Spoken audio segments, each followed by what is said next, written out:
Bonjour Dominique Gilbon, tu es actuellement coprésident des Amis de la Terre. Est-ce que tu peux nous en dire plus sur ton parcours et sur ton engagement? J'étais président de l'association de quartier et on a, avec le quartier, décidé à un moment donné de prendre la gestion du port. Je suis devenu capitaine du port après avoir été assistant au groupe Union des écologistes au conseil régional. Et après, je suis un peu embarqué et pris les pieds quand même dans la politique. Il faut faire très attention, c'est un jeu assez dangereux et cruel. Les autres associations et entreprises d'ADPS, Association pour le développement de l'économie sociale et solidaire, et quand ils sont partis, eux, dans un mouvement sur le parc technologique pour être plus visible des autres entreprises, nous on est restés en disant nous on a des bus, on a des jardins, on n'a pas envie du tout de quitter cette maison, et cette maison, si c'est pour la démolir, nous on s'y opposera. Quoi. Donc on est resté là et on a monté petit à petit donc le collectif La Maison, donc fait d'une vingtaine d'associations.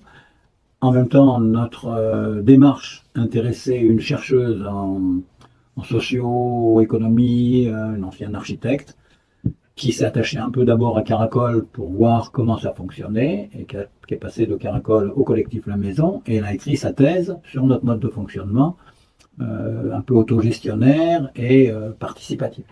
Donc ça nous a donné un petit peu des lettres de noblesse que les élus ne pouvaient pas balancer à revers de la main. Les élus attendaient plus. Si tu veux qu'on foute le feu à la maison, on s'entretue, toi, parce que ils ne se sentaient pas prêts de nous envoyer les CRS pour nous virer de ce maison. Donc, on est resté là. Ils nous ont fait un bail amphithéotique. On est maintenant, je dirais, dans l'obligation de faire quelque chose de cet espace et de notre organisation, concertation, tous ensemble, pour faire des propositions positives par rapport au parc technologique, mais par rapport au Sicoval et par rapport au département, voire par rapport à la région.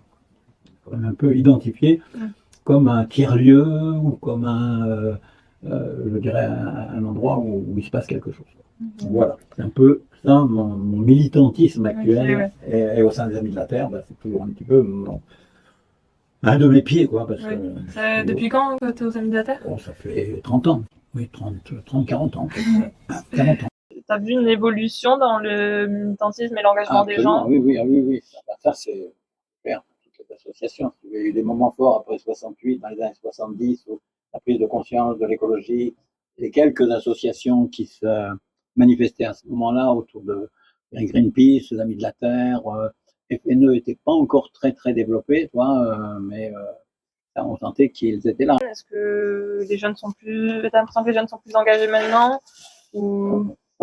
Non, d'abord on était plus jeunes avant, donc on était jeunes, on était engagés et jeunes. Donc on vieillit, je ne sais pas si on est repoussoir par rapport aux jeunes, mais il y a nettement moins de jeunes dans nos organisations lourdes. On les retrouve après, et c'est là notre collaboration au niveau des Amis de la Terre, avec les écureuils, avec un certain nombre d'activistes, entre parenthèses, terroristes écolos,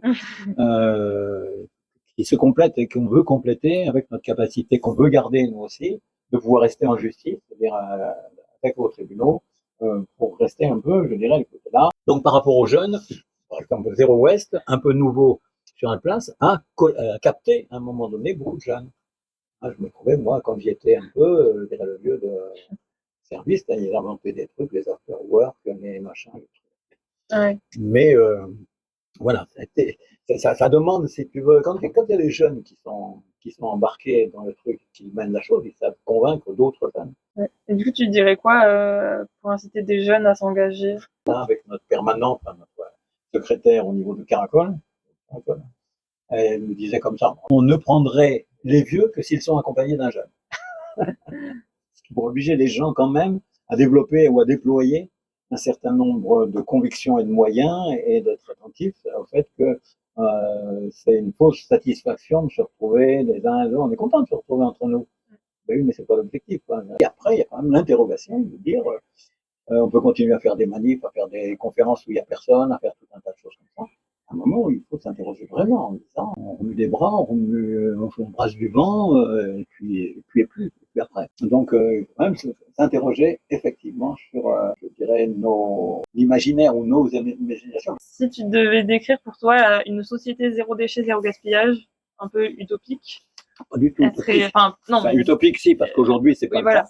Hein, mais je crois que c'est l'objectif, c'est l'objectif. Hein, je Oui. crois.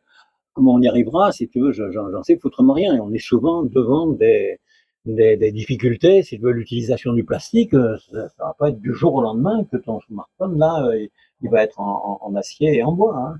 Donc, ça sera toujours un déchet problématique.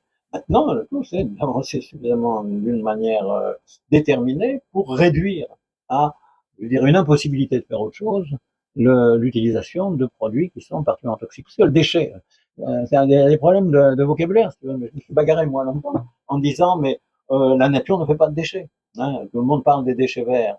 Et non, la nature, elle produit quelque chose qu'elle va recycler parce qu'elle en a besoin dans un cycle qui s'appelle aussi, pour moi, l'économie circulaire.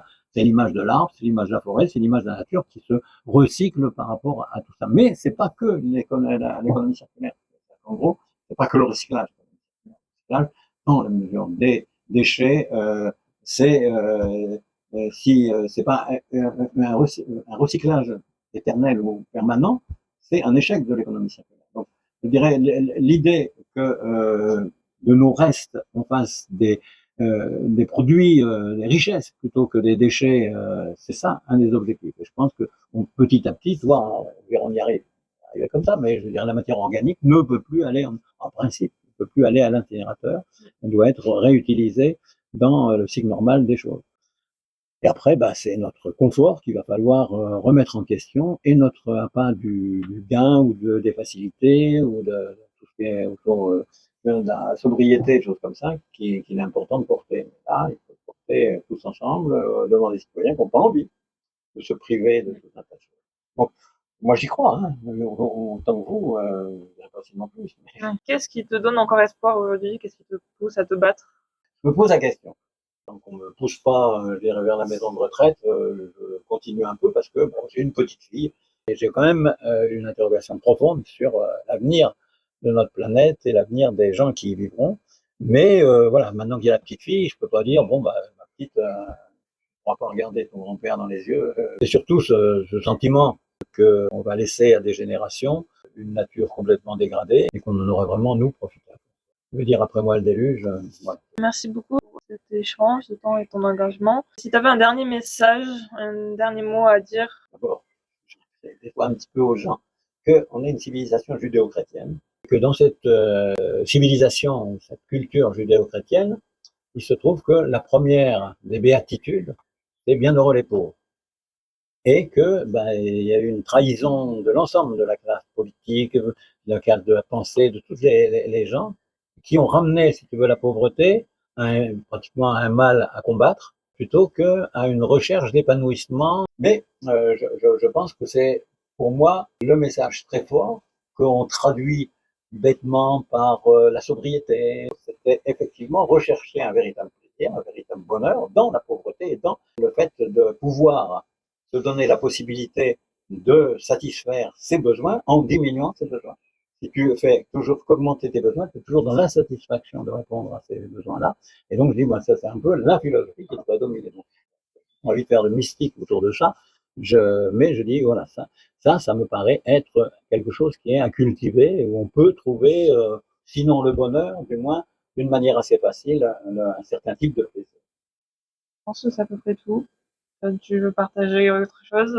Et ben moi, je veux partager aussi l'idée qu'avec Zero Waste, si tu veux, on sache être en coordination telle que, quand on veut parler de déchets, c'est Zero Waste et les Amis de la Terre qui parlent d'une seule voix, quoi, toi.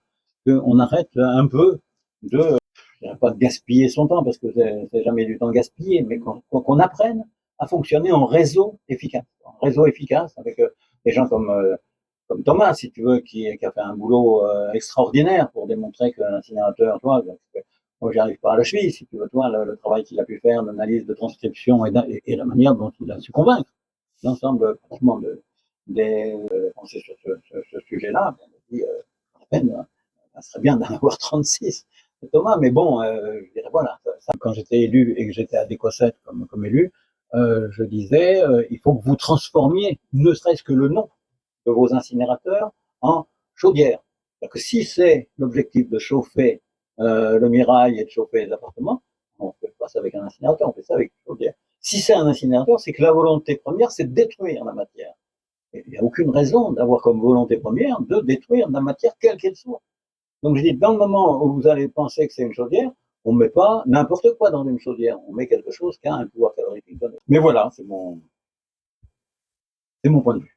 Je le partage, ça tombe bien. Oui. Merci beaucoup.